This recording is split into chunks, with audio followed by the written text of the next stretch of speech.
Hello, Nick family. I'm Stephanie from the Queen's Court, I'm Tony Crow from Knicks and Bruises, Uncle Fulio from the controversy. and this is and the this is the crossover. crossover. Yeah. So, Yeah. go ahead, Tom. No, I'm saying yeah. We here. Yeah. Let's do it. Basically, we're gonna take topics from MBK shows, Knicks and Bruises, the Queen's Court, Dope Soul. Nothing from the controversy this week, and expound on those takes. Sometimes you didn't get a chance to comment on a take. Sometimes your take changes over time. And then if we and then throw that link in the chat so those in the chat can come in and join us and give us their opinion. So I'm hosting today. Um, how's everyone doing? I'm good, Queen. I'm excited. I'm tired, but I got a long night. I got a three-peat tonight, so triple header. So I'm And this I'm, is the I'm ready. first. This is the first one. Hope I have the same energy throughout. Okay. Salute y'all. Yeah, it's been a little bit of a hiatus for me. I've been gone, trying to take care of some work, schoolwork, and finishing up my degree and everything like that. So just come on here to give my takes. I'm back. You know what I'm saying? I'm back. So I'm excited to be with the gang again, and let's do it. Let's get it on. Yeah. That's what's up. That's what's up. So let's start with a topic that we discussed on Dope Soul Sports Talk when we talked about what players need to develop, what individual players need to work on this summer in order to elevate their game and take it to the next level. And Tony thought that we should talk about the front office actually. So, and Tibbs and whoever else we want to talk about. So yeah, let's start there. If you have any takes on, what the front office needs to improve on, or what you would like to see from the front office this off season.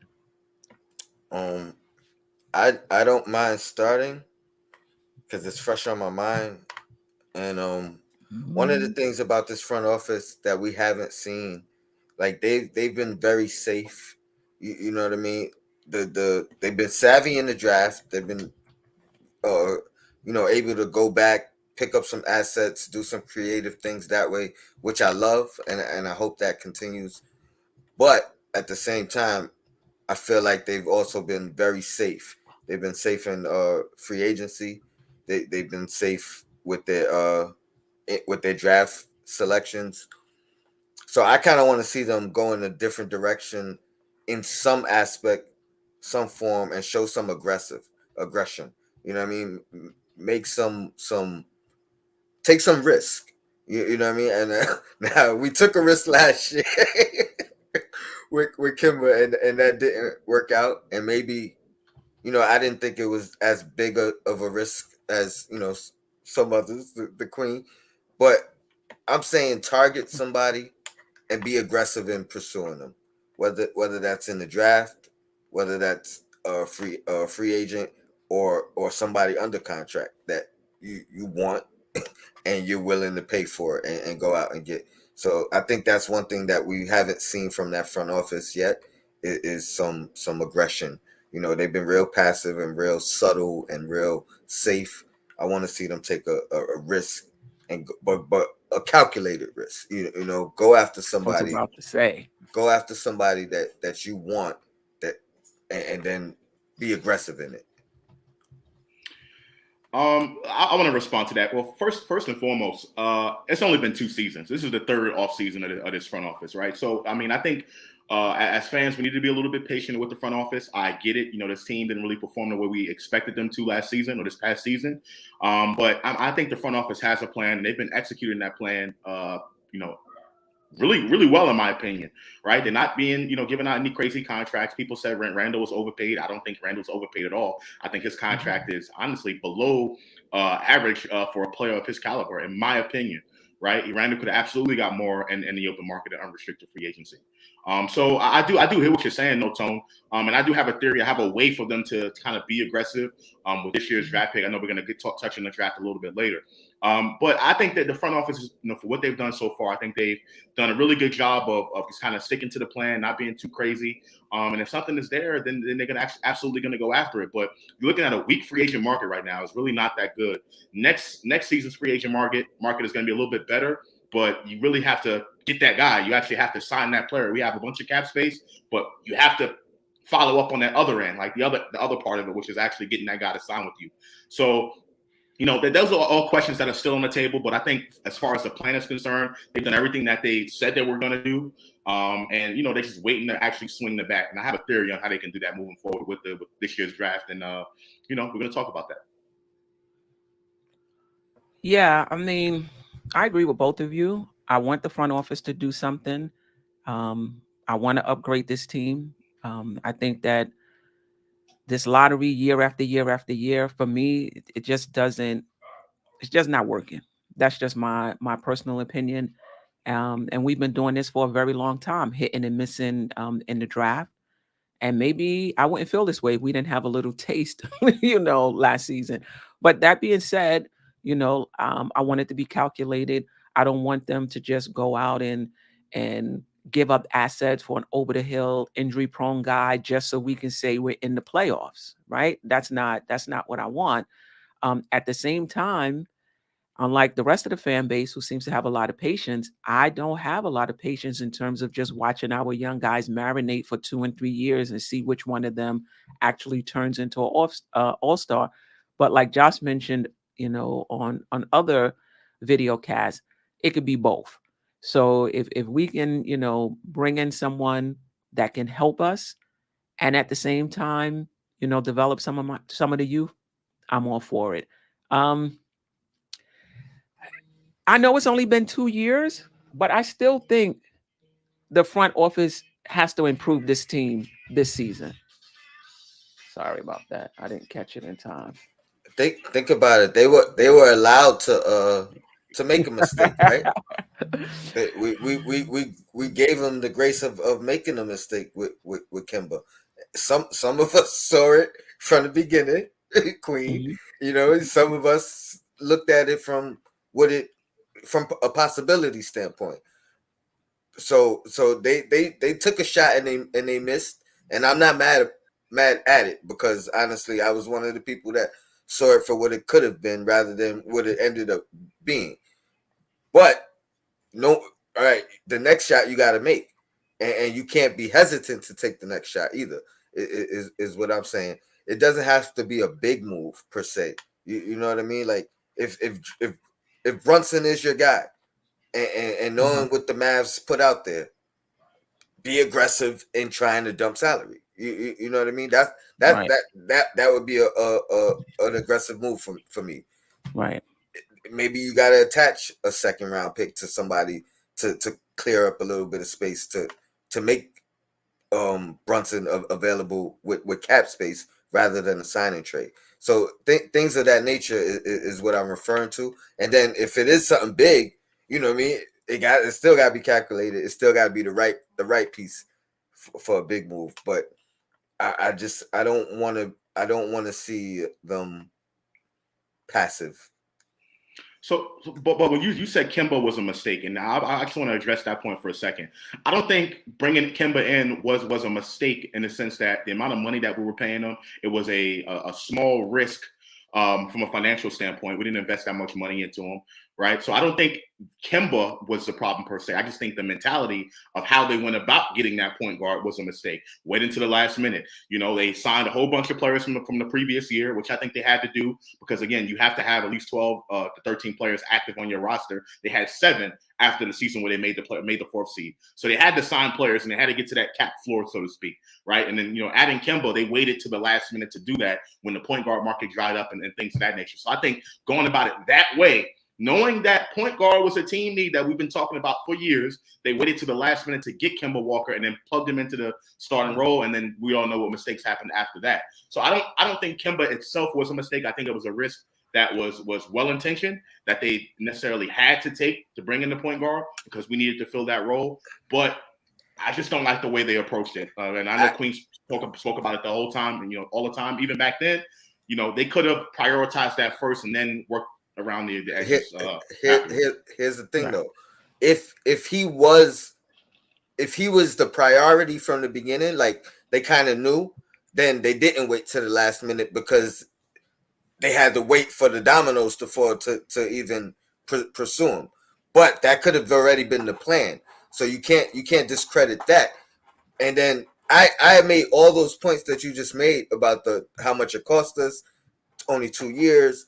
Like those are all correct still. But in hindsight, it was a mistake. Like that, you can't argue against it regardless because it didn't work out. So it definitely was a mistake. In hindsight. But at the time, I made all those same arguments. Like, Well, maybe Kemba himself was a mistake, but I'm talking about just the mentality of going after a starting point guard. Period. I think that's what I was focused on. I know you mentioned Kemba specifically, Right. but I'm Right. talking about just the idea of prioritizing point guard. To me, they did not do that. Even if they waited till last minute to get Kemba, they knew Kemba was going to be their guy. I don't agree with that mentality. I think they should have prioritized point guard from the beginning. That's just me. Absolutely. And to piggyback on the point though, why I think it was a mistake is that it was just a risk you didn't have to take with the assets you had. I mean, I think financially it wasn't a risk. It's $8 million. He works out, he doesn't. But in terms of the success of your season and taking the next step, it was a risk, Right. because had you brought in a point guard, this entire season could have been different. And not just in terms of us making the playoffs, but just in terms of the players' development. And having developing a better chemistry with somebody who was a better fit, on the team. So I think that was, in my opinion, there's no need to shop at the dollar store when you got money. this is also why, even though I was for the trade, I was one of the first people to say I would have rather give that same money to Schröder. And I thought Oh boy, Schröder would have been a they better wasn't fit. feeling that. Yeah, I I got would killed have for been it. I got okay. killed for it. I got killed for it. I But would have been you know what I okay mean? with that too. I said that. I said that when I was for the Kemba move, Right. but I felt like it was less of a risk and it was more of more of a reward if if he even played the way he normally plays. You know what I mean? Like he didn't even have to step up for it to be a reward for us, in my opinion. But let me ask you a question though, because with Schröder, what also came up was the salary he would command. Because remember, it was hindsight that he signed with Boston for $6 million. When he was on the table, it was, do you want to pay 20 million for Schröder or whatever he was commanding at the time? It wasn't 6. You're right, but he signed with Boston after we signed Kemba. Yeah, the market dried up for him. But that's what I'm saying. So even if we pursued him right before the Kemba thing, it wouldn't have been the prioritizing like Josh was saying. But I thought even that, you know what I mean, like knowing that the market was drying up, you know what I mean, like you could have just said, like, hey, I got 9. I'm either gonna give it to you or Kemba. They could have, though. They could have touched base with his camp, and he just said no, that he wanted to wait a little longer to see what he can get. I mean, And the it Knicks wasn't. just didn't wait. It wasn't that much longer. Like I think it was like a couple days, 2 days later, and so yeah. I mean, you're right, but they could have asked. And while we're on it, I believe he is the free agent. And that's one guy we haven't really talked about at this point. That's true. What are your guys' thoughts on Schröder? Obviously, I think he would be a reasonable price. I think he would be cheaper than Brunson. Like I think he would sign a longer deal, knowing that he kind of lost some money, and if he takes around what 10 million a year, I think that might be a steal of a 3-year process. But how much you think he's gonna take, though? I don't think he's gonna take, 3 years, 35. I think he does. I mean, I think that's a reasonable contract. I think that if I'm the Knicks and that deal is on the table and he wants that deal, I would give him that money, no problem. Right? 10 to 11, $12 million range. I have no problem with paying that money for a point guard, particularly a point guard like Dennis Schröder. But the question for me in regards to Schröder is he going to take that? Does he want to, get back to that $20 million number?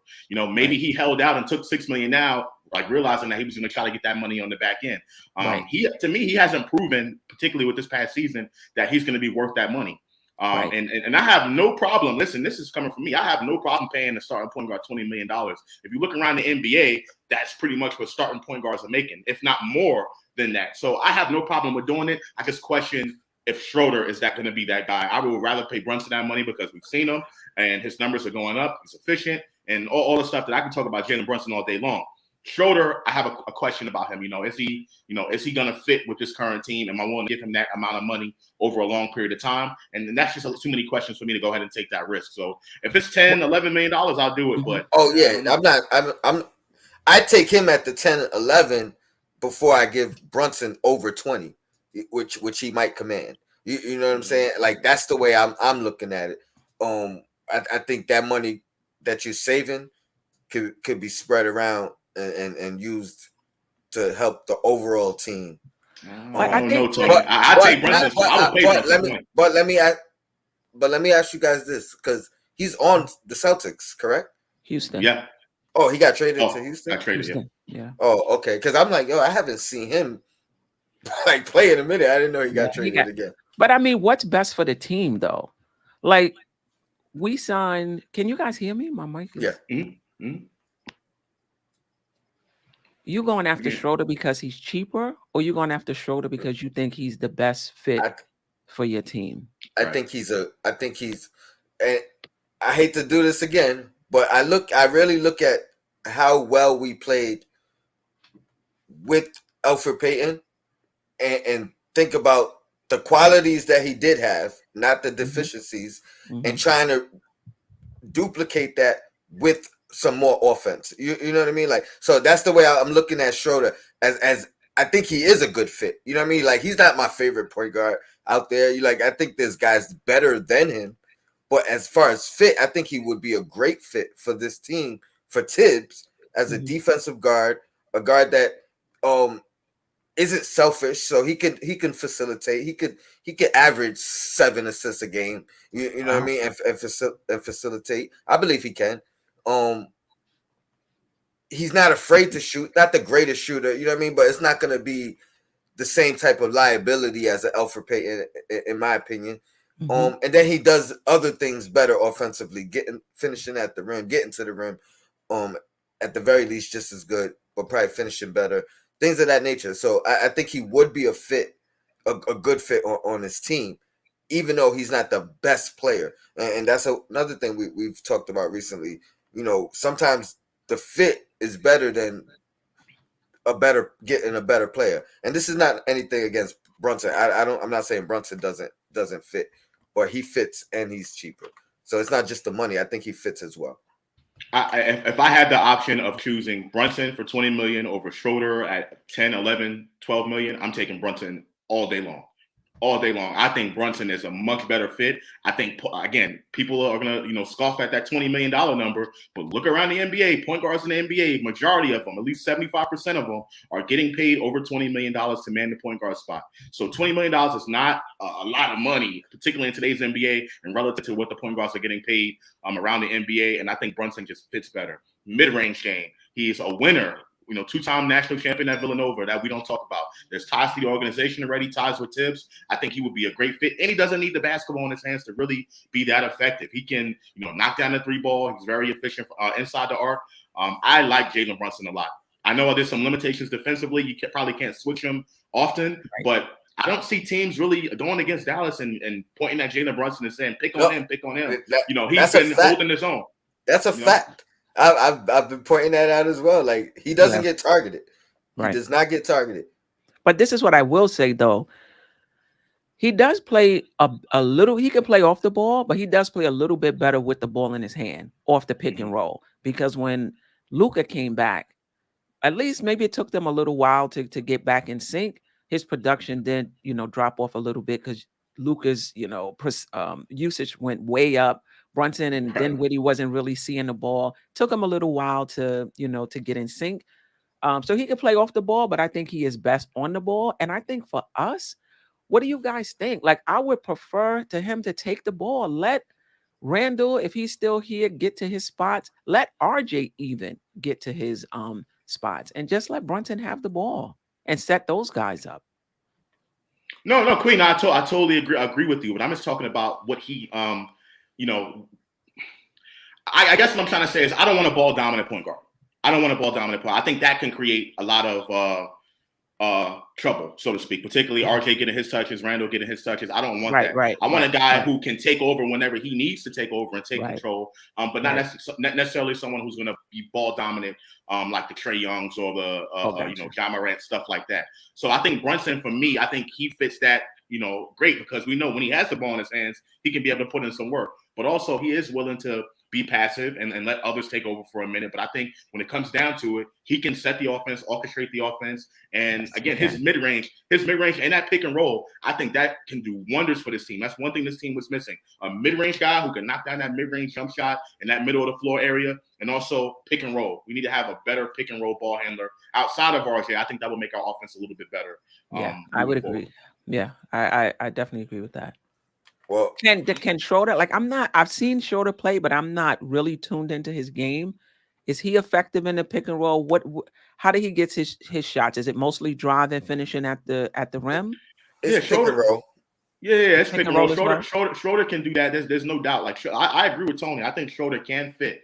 He can fit. But for me, I just like what I've seen from Jalen Brunson over the years. I've been following him for a while. I think he fits exactly what this team needs. Plus, efficiency. That's the big thing for me, efficiency. Jalen Brunson is efficient. He can score and doesn't need to take that many shots to do it. He can, take 10 to 15 shots a game and be efficient with those 10 to 15 shots a game. And that's on the high end. So I don't know. I just like that fit better. I think he fits exactly what this team needs. Not taking anything away from Schröder. Listen, it's not even like we disagree. You know what I mean? Per se. Like, I'm looking at it more from the business aspect, if you will, than I am from just like a fan's perspective. Like, so because I wouldn't be mad at Brunson either, and I think he fits just as good. It's really just the price difference and what you could do with the money saved, and for me. But I think we agree pretty much on both of their talents and both of their fits. It's really about. I guess Brunson may have more upside at this point. I mean, I'm not sure about that. I think he might be who he's going to be for the rest of his career. I think he may, maybe get better running a team because he'll be doing it full time. Maybe in that respect. When I say upside, though, I mean he might surpass. Like, we might see his playoff, like his increased playoff play. That might end up being his regular season play moving forward. You know what I mean? And like, that's what I mean. Like, he might be a 20-point per game scorer. We haven't seen that from him historically, but that might who he becomes moving forward. But if that's the case, though, then he's worth $30 million, but we got him at 20. So you see what I'm saying? But you see how you look at it. But for me, I don't even look at Brunson to do all of that. I don't need Brunson to score 30 a night. I mean, it'd be nice, but I don't need him to do that. That's not the whole purpose why I'm bringing him in there. I'm bringing him in to set up the offense, take good shots, settle things down, and to me, make good decisions. And make good decisions. He doesn't turn the ball over that much, especially in the clutch. In that aspect, I guess he's a better fit than Schröder, because I would be a little bit nervous down the stretch with Schröder. You know what I mean? He's not gonna necessarily settle the team down. He might actually speed us up. But I think overall that helps the team. But down the stretch in crunch time, and we still have that issue that we've had. So I agree with you, Josh. You got me. You turned Schröder's a backup option for me, not the first option. But the other thing I want to speak to is his efficiency. Nobody on the Knicks, other than our big, shot over 43%. Other than, I believe it was Sims, Taj and Mitch. Mitch. I And mean, you yet, think about the games we've lost because we are missing shots. I mean, listen, our offense may not be the most creative, but the Knicks still got plenty of open shots they just weren't able to knock down. So if we can get some efficient guys in here and some of our guys become efficient, that'll bode well for us for sure. yeah, I was gonna say and that's one thing we don't necessarily talk about as a whole. We pinpoint and we nitpick against Nick nitpick, against individuals. Oh, Randle shooting horrible. Oh, RJ shooting horrible. Oh, Obi shooting horrible. Down the stretch, he did phenomenal. But you know what I mean? Like we never really talked about how it's everybody. You know what I mean? Like other than our bigs that are finishing at the rim. And salute to Taj because at least he does jump shots and things other than at the rim. But yeah, I agree. The whole team needs to get better at efficiency. Jay Boogie has spoken. But this is the other thing. What are we doing with the extra 10 or 12? Right. What are you doing with the extra, 10 or 12? If I can get an impact player, I'm gonna pay extra. What people may consider extra for it. So the 10 to 12, you bring in a mid-level exception guy to go with all these other middies we have. It might that might have us keep Mitch. That we might use that. No, I don't think keeping Mitch is a money issue. For who? For the Knicks or for him? For the Knicks, they have the money to sign him. I think it's more about what they think he's worth. Well, that's well. It's not like, oh, we need to cut somebody so that we can have the money for Mitch. It's about, do we think he's worth that? Right now, the Knicks are operating at the cap level. They have the fourth lowest payroll in the league or something like that. The Knicks are not cap strapped. We get this whole thing about people being afraid. I'm not saying you, Tony. I'm not saying you, but people have this notion that I don't want the Knicks to overpay anybody. I want to, this dollar store mentality. I don't really understand it. For this team who's been operating basically at the cap for the last 2 seasons, they had over $50-something million in cap space the previous year, right? And they got contracts coming off the books. In order to make that Brunson deal happen, 2 of those contracts are going to have to get traded. So it's not like we have open cap space and we're using that to get Brunson. It's money that's going to be going out when we open that cap space up via sign and trade or however we do it. So to me, I just don't understand this, dollar store mentality from a lot of Knicks fans. I'm not paying them that much. You're absolutely right, and I'm hoping that's the reason why they're not extending him and trying to negotiate whatever the money is after the fact. You know what I mean? Because I think they can still go over the cap to sign him after the cap. After he's a unrestricted free agent, right? As opposed to Brunson, you're talking about? No, I'm talking about Mitch. I believe so. I believe so. Yes. because I'm not saying it affects whether they sign him, but if they save money somewhere else and then they sign Mitch, you know what I mean? That means they're spending less cap space. They're using less. You know what I mean? Instead of going after Brunson, even though for Brunson they have to get under the money. They have to lose. They got to relinquish money to get him because I really don't think the Mavs are going to help. I think they will. I think they've been blowing smoke the whole time. I think they put everything out there. Oh, we're not going to accept any signing trades. I think that's smoke they're putting out there. I don't believe that at all. Particularly if Brunson wants to leave, they are going to want to get something for him. So I just think this is a ploy by Mark Cuban and the Mavericks and whoever their general manager is to kind of limit the what people are gonna think about Brunson. But I think it's gonna be a sign and trade if it happens. I don't see Brunson just leaving for nothing. I don't know. It's not like they get under the cap losing them. Like you talk about cap strap, they cap strap whether they bring them back or not. So right. But this is the thing. If they participate in the sign and trade, that's great. If they don't, I don't think the Knicks are going to have an issue moving off of 2 players to get $10 million. I mean, to get $20 million or whatever it is. Attach a second round pick or something to it. The contract is expiring. So the team that's coming, you're getting a guy who's expiring, not going to be in your books the following year, and you get a second round draft pick. I just don't think that's going to be an issue. the Knicks want him, they'll be able to get the money. I hope so, and that goes back to be aggressive. You know what I mean? If you gotta put the second round pick, do it. Yeah, he's a free agent. He decides. Yeah, Yeah, as far it's as the Brunson and the Mavs, absolutely. right. If he don't want to go back, then they have no choice in the I don't matter. think it has to be Mitch for. Mitch will be an unrestricted free agent. He would have to agree to go to Dallas in a sign and trade. Yes. Yeah. But I agree. Queen, I'll highlight this comment. This is something that Yes. I hear a lot of people say right here. Funky Goose World. Mavs won't let go of Brunson. They're not that dumb. Mavs are 2 pieces away from winning. Leaving now would be a joke, not to mention going to a team with no direction yet. But it's not up to the Mavericks. Yeah, it's not up to them. He is an unrestricted free agent, right? And they're cap strapped. So they can't just go out and sign him outright. I'm pretty sure they can go over the cap to sign him, but it's not going to be the money that he's looking for potentially. So he can choose to leave. Ultimately, it's not up to the Mavericks what Brunson decides to do. They can, throw the money at him, but he has to accept that. So this notion about, Brunson's not going to leave and they shouldn't pursue it at all. To me, I just think that's irresponsible.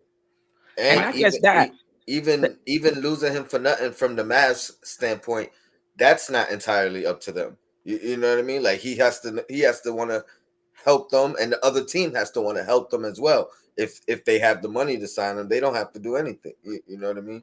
Right. They could just sign them. So right. And I think the other part to that is Dallas may offer him money, but they're not going to be able to offer him where he can get on the open market. Exactly. Yeah. Exactly. 100%. Yeah. Yeah. The question I have, Josh, because you're more familiar with the salary cap, the Knicks are at the salary floor. If they go over the salary cap, what's the penalty, if any, or there isn't any penalty until they reach the hard? They're far away from that. Yeah, they're not at. So there's the salary floor, the minimum salary, and then there's the salary cap, and then there's like that super hard cap. The Knicks are far away from that hard cap. They're not at the salary floor, but they're just above the salary cap by like $7 million. I think it was 112 last year. The Knicks are at 119 as far as contracts. Now, the penalty, there really is no major penalty for them being where they currently are right now. But they got to get over the cap. They got to get over 144 for it to really. Right. That's luxury tax money. And that's where like the teams like the Warriors are, the Lakers are with their contracts, and teams that are basically contending. And I don't think the Knicks are at that level yet. I know there's a penalty, a luxury tax penalty that the owners have to pay or whatever, but the Knicks are far from that. And so right now they're just in the I'm sorry, go ahead. Sorry. Well, I'm just saying the Knicks are go ahead, Queen. My bad. I'm sorry.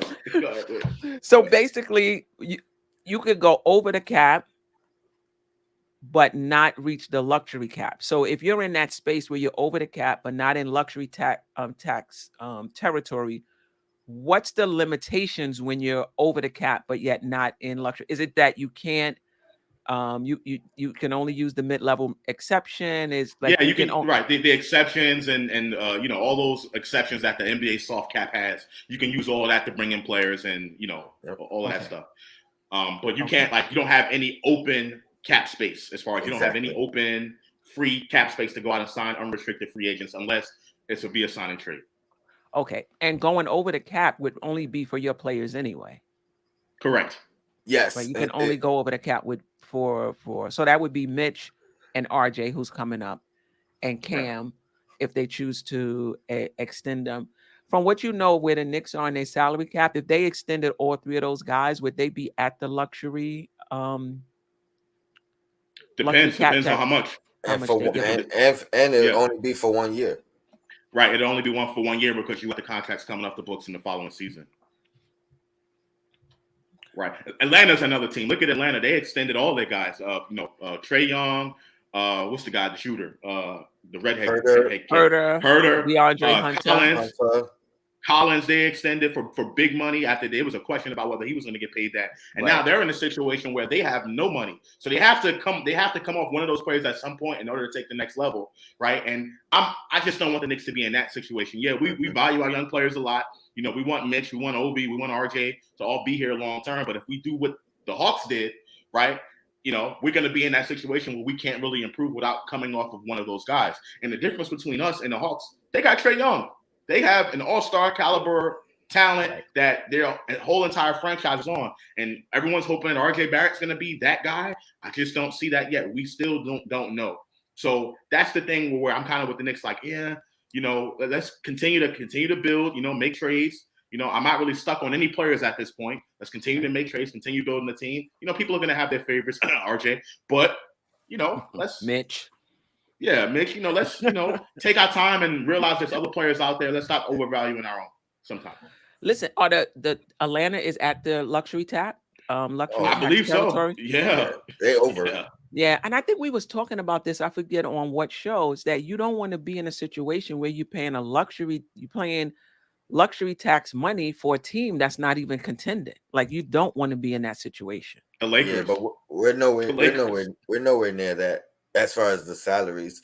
Even if we extend RJ, even if we brought back Mitch at his asking price, like, we literally we won't be in luxury tax this year, and then next year, the following year, we'll be back with like 35-40 million in cap space in total, if not more. Because I think if we don't bring back Mitch, we don't sign extend RJ, we talking about like 60 million in cap space next year.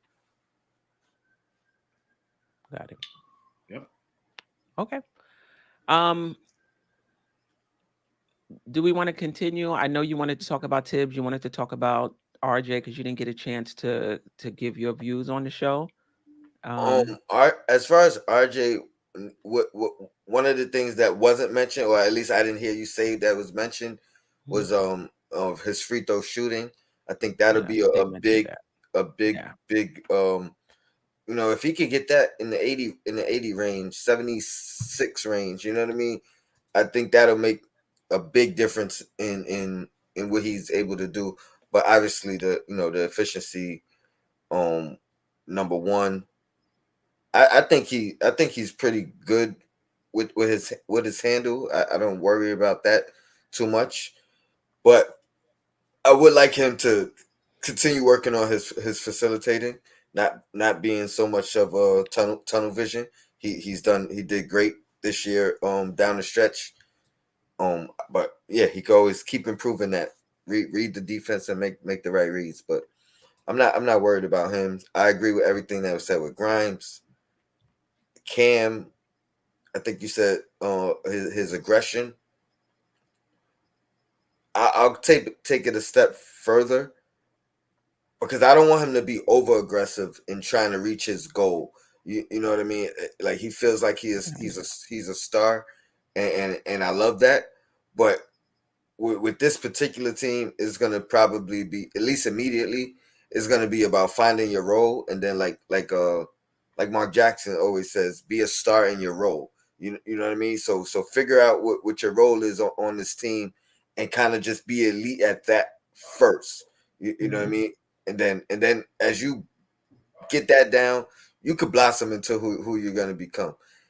It's a tricky situation with him though, because it's kind of like an hourglass, and the sand is running out with him with the contract extension, and so hopefully it becomes something mutual with the organization going to him and saying, this is what we want from you, and then him kind of buying in and saying, all right, this is what I got to do, and this will get me at least the extension or the money I want, and then everything else can come. I mean, what I'll say to that, I don't know if it's even about this is what we want you to do. It's about being able to go out there and do it, and do it at a proficient level. For me, RJ needs to improve his ball handling. That's going to help him be able to get to his spots and create separation. He needs to improve the mid range. That, if he's having difficulty finishing at the rim, you could stop short and pull up for the mid range, and then of course the free throw shooting. He can't improve on everything in one off season. But if he can do his ball handling, mid-range, and the free throws, I would be more than happy. But at a proficient rate. I mean, his finishing at the rim is in like the 16th, 20th percentile, something. It's really low. Now, that's cumulative. I do think he was better in the second half of the season than he was, in the beginning of the season. But still, we got to get those percentages up. in terms of finishing. That's when you look at the good players. There's been a few inefficient players in this league. Allen Iverson has been like really good, but for the most part, they're proficient at some area of the court, and they know where their spots are, and they get there, and they're unstoppable. Muted. That's a fact. Find your spot. I think I was saying that And about perfect RJ rookie year. Like where he finds a spot on the floor that he knows I'm 80% from here. You know what I mean? Like this is my go-to area, and I could get there. He's gonna be super dangerous. Yeah, just having him continue to take that next step. You know what I'm saying? I was on him. Everyone knows it. I've been on him since, for the past 2 years already about him taking that next step. And I finally started to get glimpses of that, towards the end, like from the middle to the end of the season, of him basically taking over. Continue on that path, RJ. Continue to take over, and hopefully you're become more efficient over time. Hopefully, right? But like you said, Tony, finding that one spot on the floor and getting to that spot and knowing that no one can stop you, I think that's the thing that's separating RJ Barrett from that next level of where the rest of these burgeoning young stars in the NBA are. Like getting to his spots on the floor and attacking and being like a shark with blood in the water, being able to just go after it. And that's the next step for RJ that I want to see, along with the efficiency and everything that Queen mentioned. Yeah. I mean, the chat chime in. I don't know if we want to I put the link in there. I'm gonna put it in again. Yeah, anybody who wants to hop on for a 2-minute take on anything we've talked about Excuse me. so far, feel free to do so. Did you want to talk about Tibbs, or should we go on to the draft philosophy if we pick first or 11th? I think he's on the phone, but I do want to chime in on Tibbs. I got a lot to say about Tibbs. So I've been I like Tibbs. I like what Tibbs brings to the table as far as, being consistent with everything he's been saying. Basically, having these young kids grow. I think the kids have developed on the Tibbs. A lot of people don't see it that way, but I definitely see it that way. Having these kids basically earn everything that they've been given, essentially, right? But my big problem with Tibbs is just offensively, he's just kind of stuck in his ways, and even defensively, right?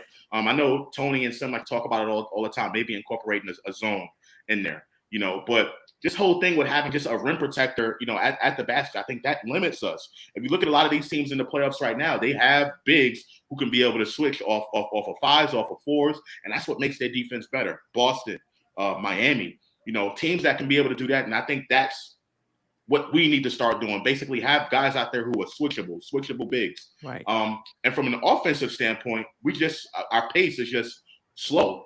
Like our pace is just very slow. And I'm not talking about fast break, getting points off turnovers. I'm talking about taking shots earlier in the clock. We run down the shot clock to the last 20 seconds or 22 seconds, and we try to get that shot.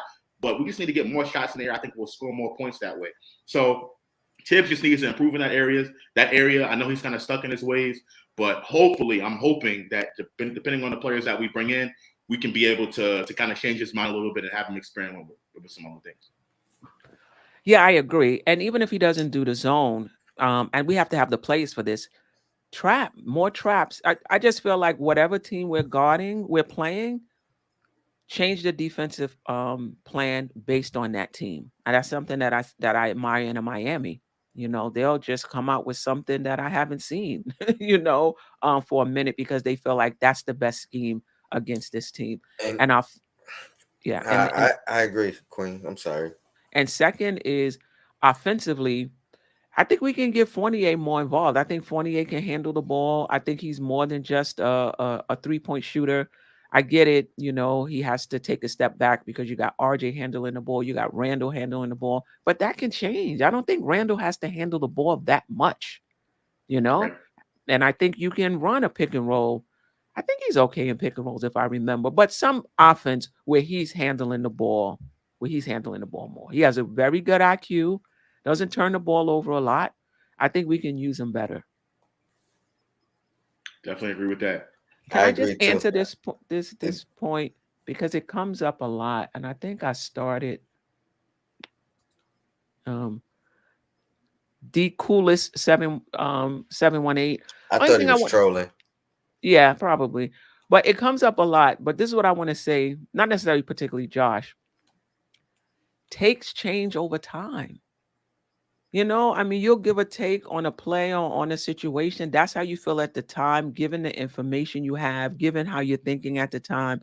You listen to people in the chat, you listen to people on the panel, you mull it over a little bit, you come up with a different take, or things change. The player gets better. They playing better, they're doing different things, your take change. So I know you're trolling a little bit, D Cool is 718, but I'm just using that as an example just to say in general. Listen, I trashed Obi his first year, and I'm not taking it back because he was trash. It's his first year in terms of what we expected, an NBA ready player coming out in the eighth, as the eighth pick. But as a player improves, now you're talking about where they are now. I never said he would never be anything. I'm just saying where he was at that time was just less than what we were expecting. Be Josh? careful, Queen. They're gonna blame Tibbs, and they're not gonna give Tibbs any credit for his development. So be careful. But I'll address it like this. Listen, I'm not taking back that take at all, right? And I still stand behind what the hell I said. First of all, RJ Barrett to me plays better with the younger guys. To me, I just think he does, right? And during the season when most of the younger guys were coming off the bench, right, I felt like RJ Barrett played better with those guys. I don't think him and Randle necessarily is a good fit together. So if you're talking about getting rid of Randle and having RJ, run the offense, I'm fine with that too. Right, I have no problem with that at all. I'm just saying both of those guys don't fit well together, right? So I think there needs to be a way where Thibodeau needs to have at least one of those guys on the floor at the same time, not have both of them off the floor. That's the other point. And at the time, RJ Barrett wasn't playing that well. Everything that you're talking about RJ Barrett, like all this potential about him taking the next step, he was not doing that at the time. And then what they're going to say, well, they put RJ Barrett in the corner. That's not necessarily true. RJ had the second most shots in the team, second highest usage rate. So I'm not backing away from that point. I stand behind what the hell I said. And who's to say that you're going to be a bad player just because you come off the bench? You don't have to start to be a good or great player.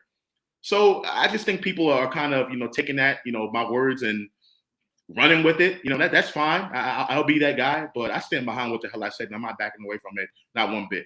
So yeah. I mean, I appreciate you, Funny the thing, coolest Josh, 718. I said it before you, and it kind of went over people's head, and everybody killed you when you said it. Yeah. I mean, I just want to bring up the point that things change over time. Players change over time as well. So we did front office, we did Tibbs, we need RJ. Let's move on to the draft. Just draft philosophy. May 17th, we'll find out when the Knicks pick, where the Knicks pick. They have a 2% chance of picking number one, and I believe a 76% chance, or their best chance, at finishing number 11. Any thoughts on if the Knicks finish 1 or 11? Your philosophy on what to do with that pick? Draft it, trade it. What would you do? So I have my pre-lottery take that I posted on Twitter last week. I said if the Knicks somehow get into the top 5, we should keep that pick and go after a one of those forwards, right? Whether or a big man, Holmgren, Jabari, and Paolo, right? I think that for me, that'll be a really great draft if the Knicks can get one of those guys. I think we have too many guards already. I know people love Jaden Ivey. I think Jaden Ivey's a really good player, but I think we have too many guards. Our guard room is just massive right now. And I think, like I mentioned earlier, we need switchable bigs that you can be able to run multiple defenses with, that are very, very much versatile, can play a little bit of small ball 5, can play the 4, perhaps play a little bit of 3. I think we need guys like that. I think that's going to make our defense much better and our offense much better. If the Knicks do not get a top 5 pick and they somehow get out of the top 5 and get to 11, wherever they're projected right now, I think they should use that pick and one of them from next year to try to go after a star. Those would be the perfect two first-round picks that you can be able to use and package that to get a star, because we have an extra pick next season with the Dallas pick, right? So I think this will be a perfect opportunity for the Knicks to use these first-round picks to go after a big name. I don't know if it's Donovan Mitchell, Zach LaVine maybe, or whoever, but I think that would be a perfect opportunity. And before Knicks fans kill me, just understand the Knicks have a lot of draft capital, right? We don't have another first-round pick this year, but again, we have a lot of young players already. So, I'm willing to use that pick if it falls outside the top 5 to perhaps package it to get a star? I mean, I agree with you, especially with the bigs. Jabari Smith, I like the most out of those three. But I will say though, I wouldn't discount Jaden Ivory because we have a lot of guards, because I think his upside may be better than any guard we have on this roster. Okay. You know? Yeah, I agree, but not to the full extent. Like, because I think open up every option. You know what I mean? You don't have to take that pick. I wouldn't mind them actually moving back, acquiring another pick in the future, and continuing to do. I think they're more likely to do that, knowing that what we've seen from them in the past couple years or so. So I don't know if it's definite that they used the pick. Queen likes Jabari. I like all three of them. I think Humbero, what's his name? The Banchero. Banchero.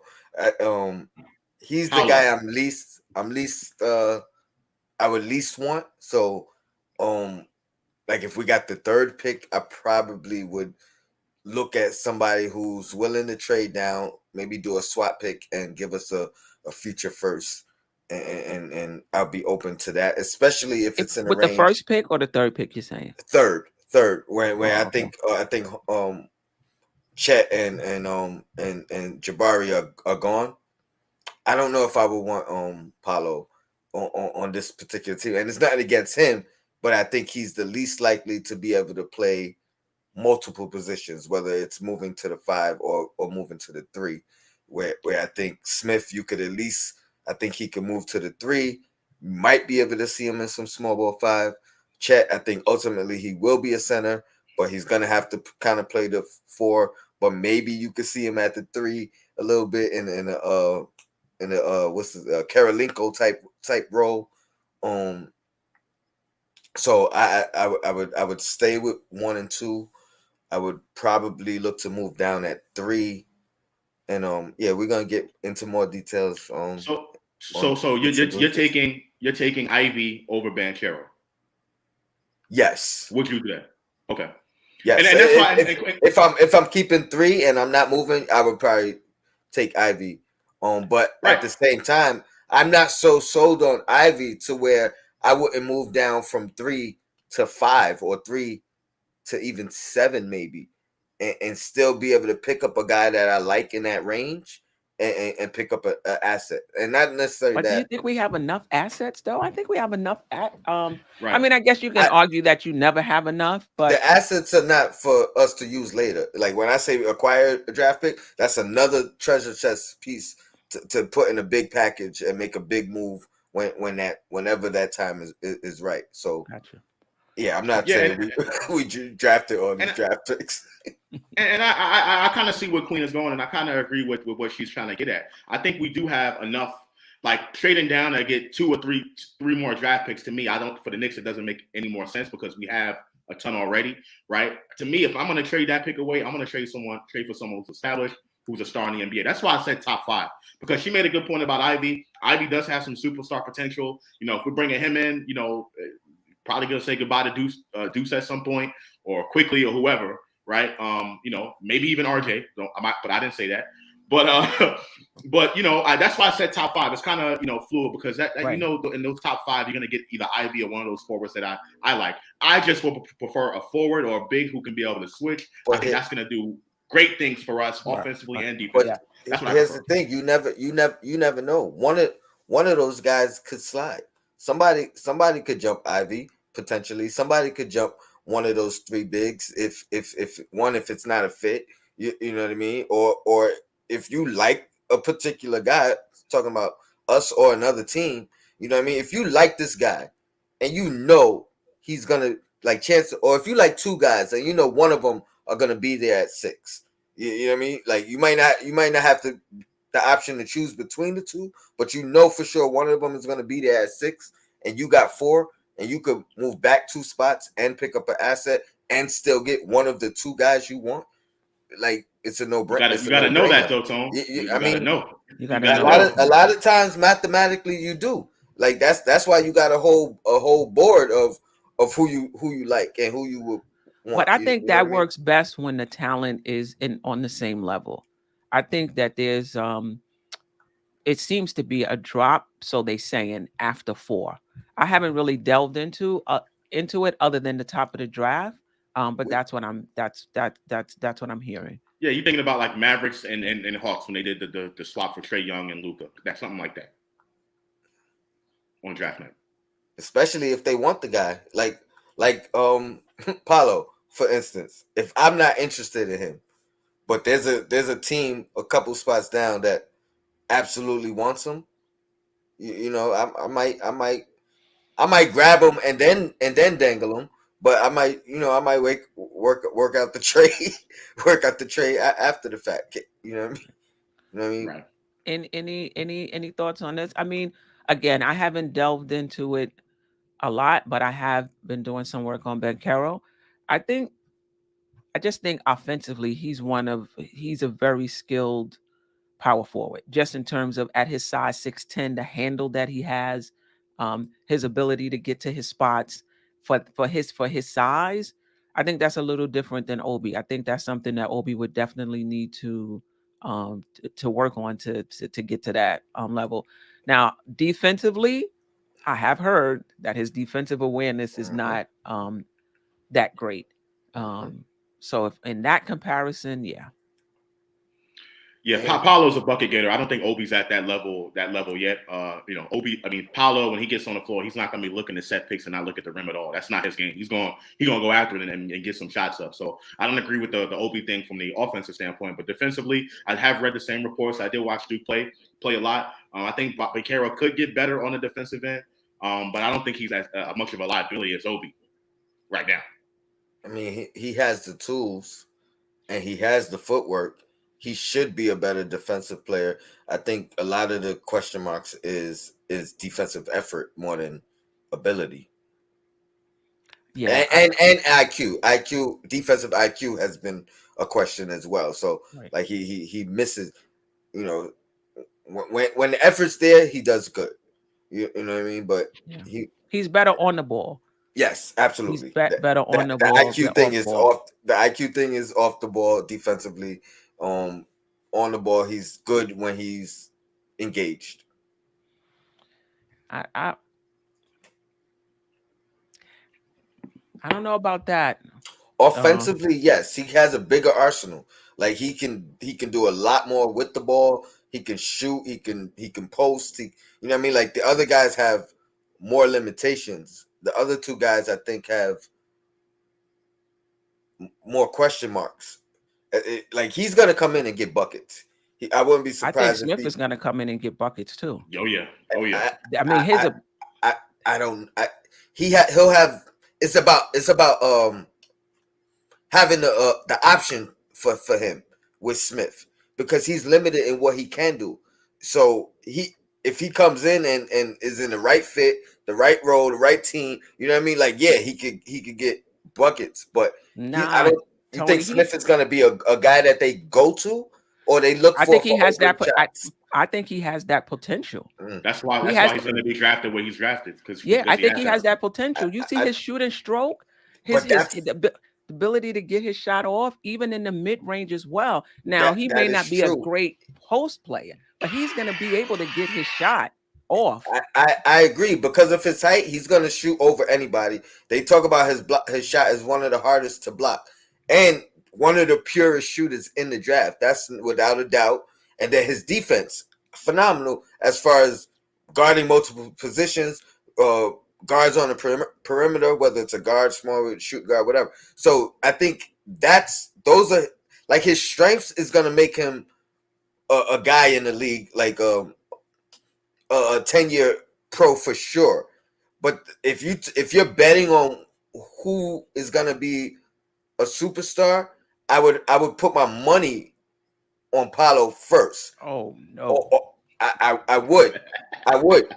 I over Smith, you when oh, he I mean, listen, anything is it's possible, but you know I'm not putting my money you on know Vaquero over why Smith to be you a know why superstar. because he can't put the ball on the floor that much.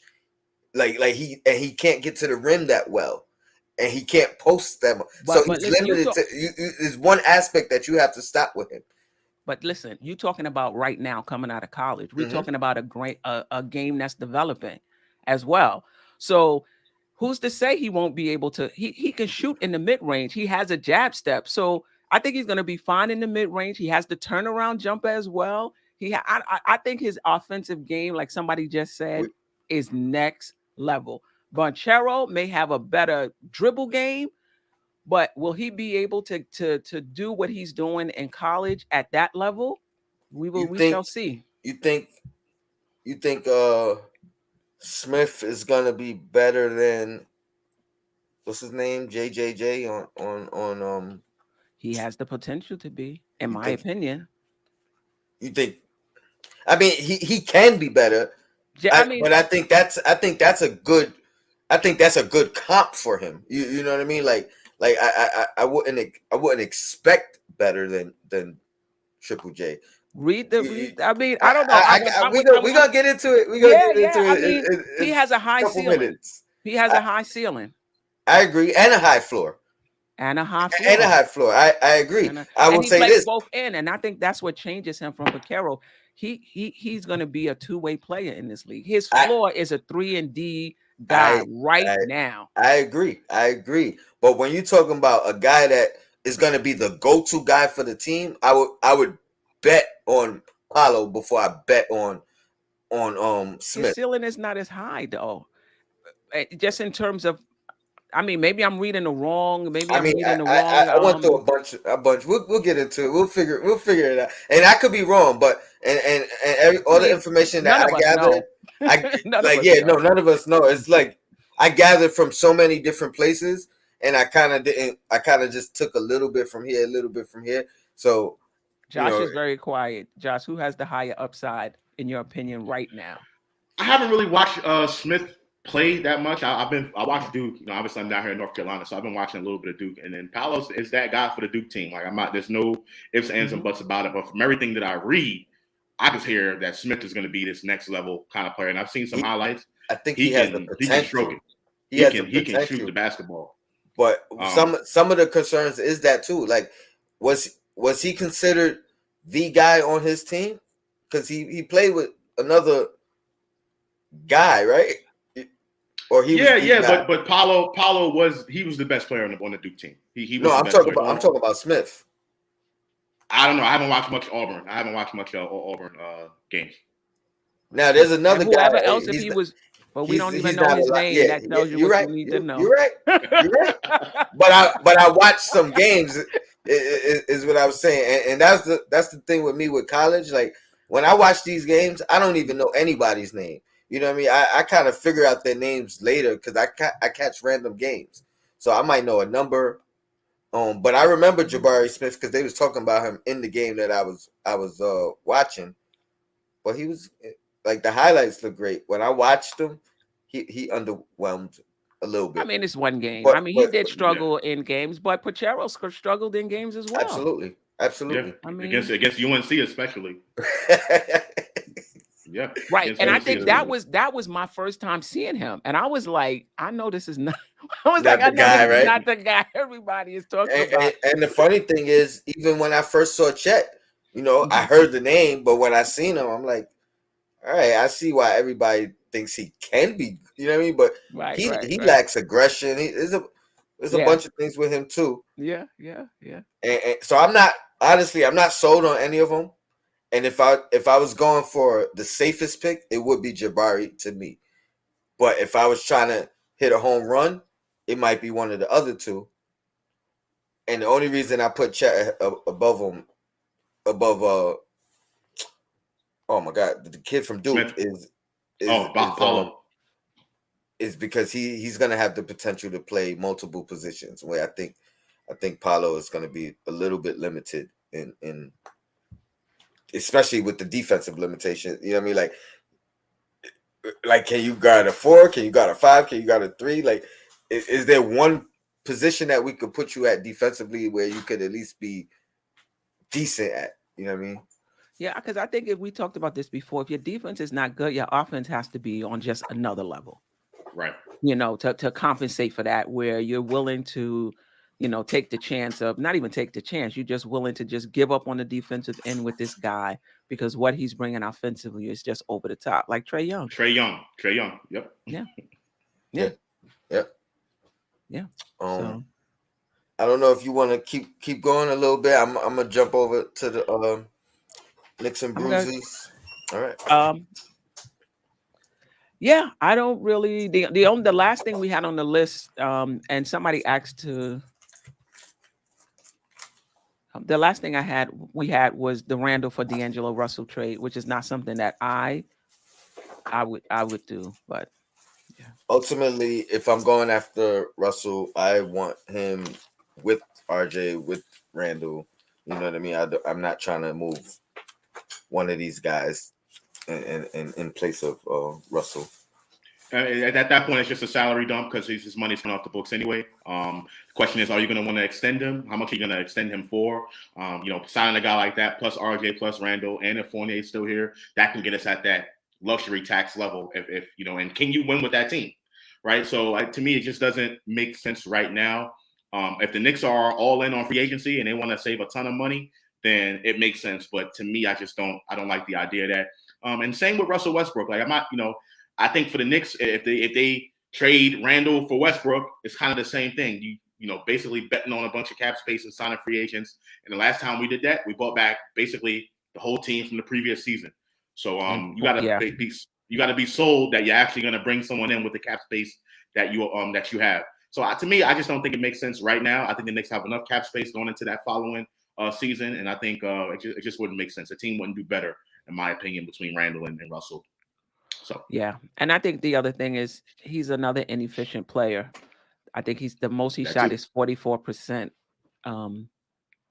in one season. If I'm not, if I'm correct, right. But anyway, sorry guys, we didn't get you. You guys didn't get a chance to jump on. Blame Josh for that. We had to make sure Josh get his opportunities to speak. No, I'm just kidding. Yeah, you guys miss Josh. Just takes. Yeah, definitely. I did too. It's my pleasure to be on with you guys. I appreciate it. Thank you. Yeah, definitely. Knicks and Bruises, right, Tony? 8 o'clock. Yeah, we're gonna jump right over there. Give me about 3 minutes, but I'll be right there, and we'll see you guys there. Come join the Knicks and Bruises. All right.